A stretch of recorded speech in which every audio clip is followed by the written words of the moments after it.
અધ્યાય 12 શ્લોક 6 પરંતુ જે ભક્તો પોતાના બધા કર્મો મને અર્પણ કરીને મને જ પરમ લક્ષ્ય માનીને અને અનન્ય ભક્તિથી સતત મારું ધ્યાન કરે છે.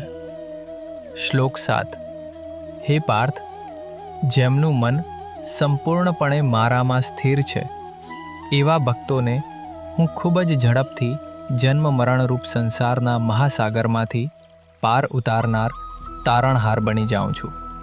ભગવાન કહે છે, પરંતુ જેઓ મારી પૂજા કરે છે, મને બધા કાર્યો અર્પણ કરે છે, મને પરમ ધ્યેય માને છે, એકાગ્ર યોગથી મારું ધ્યાન કરે છે. ભગવાન આ શ્લોકમાં પોતાના સ્વરૂપમાં સાધક દ્વારા વિશ્વાસુપણે અનુસરવા માટે કેટલીક ચોક્કસ શરતો નક્કી કરે છે અને નિષ્કર્ષ કાઢે છે કે જેઓ તેમના સૂચનાનું પાલન કરે છે તેઓ ભગવાન દ્વારા તેમની નશ્વર મર્યાદાઓમાંથી મુક્ત થશે. એક ભક્ત માનસિક રીતે એટલા દિવ્ય અને ઉચ્ચ સ્તર સુધી વધે છે કે પછી તેને કોઈના મદદની જરૂર પડતી નથી. ભગવાન કહે છે, જે ભક્ત પોતાના બધા કર્મો મને અર્પણ કરે છે. અહીં સર્વ કર્મો મને અર્પણ કરવાનો અર્થ કર્મનો ત્યાગ કરવાનો નથી. તેનો સાચો અર્થ છે પોતાના કર્તાપણાના અહંકારનો ત્યાગ કરવો. પરમાત્માના ભક્ત પોતાના સમગ્ર જીવનને ભગવાનના ચરણોમાં સમર્પિત કરી દે છે.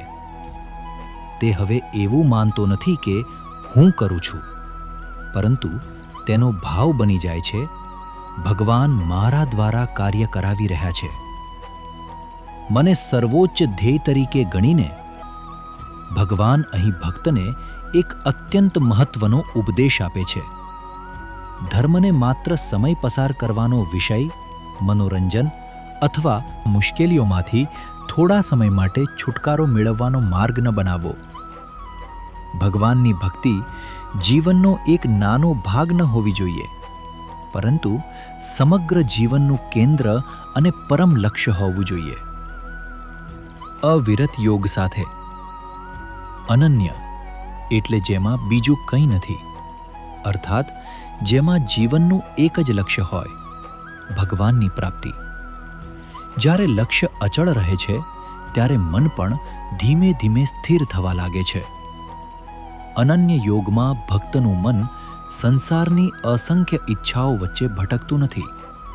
તે દરેક કાર્ય કરે છે, પરંતુ તેના હૃદયનું કેન્દ્ર એક જ રહે છે, ભગવાન.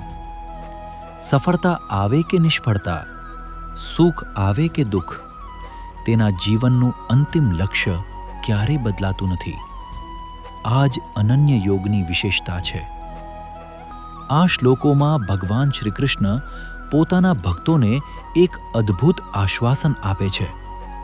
તેઓ કહે છે કે જે ભક્તો પોતાના બધા કર્મો મને અર્પણ કરે છે, મને જ જીવનનું સર્વોચ્ચ લક્ષ્ય માને છે અને અનન્ય એકાગ્રતાથી મારી પ્રાપ્તિ માટે પ્રયત્ન કરે છે, તે મારા સર્વોત્તમ ભક્તો છે. ભગવાન પછી ભક્તના મનમાં ઉદ્ભવતા એક સ્વાભાવિક પ્રશ્નનો ઉત્તર આપે છે.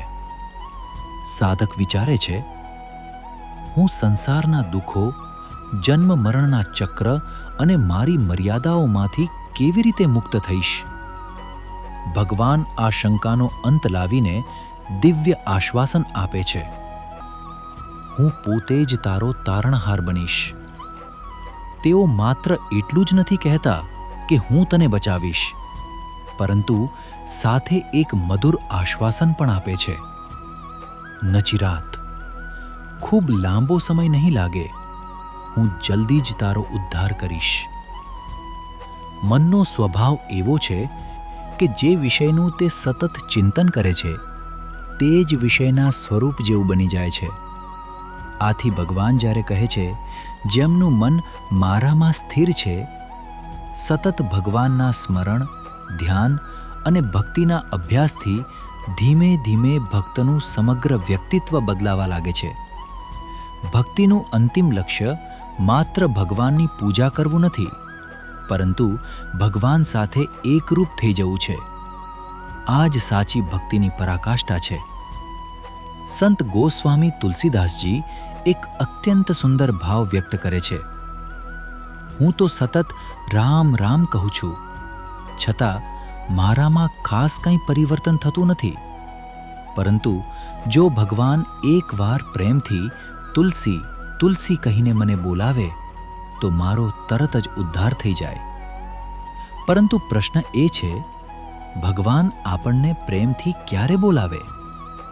તે માટે આપણું કાર્ય શું છે? એ જ ભક્તિનો માર્ગ છે. ભગવાન શ્રીકૃષ્ણ આ અધ્યાયમાં સમજાવે છે કે જ્ઞાનનો માર્ગ શરીર ભાવમાં જીવતા મોટા ભાગના લોકો માટે અત્યંત કઠિન છે. જ્યાં સુધી માણસ પોતાને શરીર અને મન માને છે, ત્યાં સુધી નિરાકાર બ્રહ્મનું ધ્યાન કરવું સહેલું નથી. આથી ભગવાન ભક્તિનો માર્ગ સર્વ માટે સરળ અને સુલભ બનાવે છે.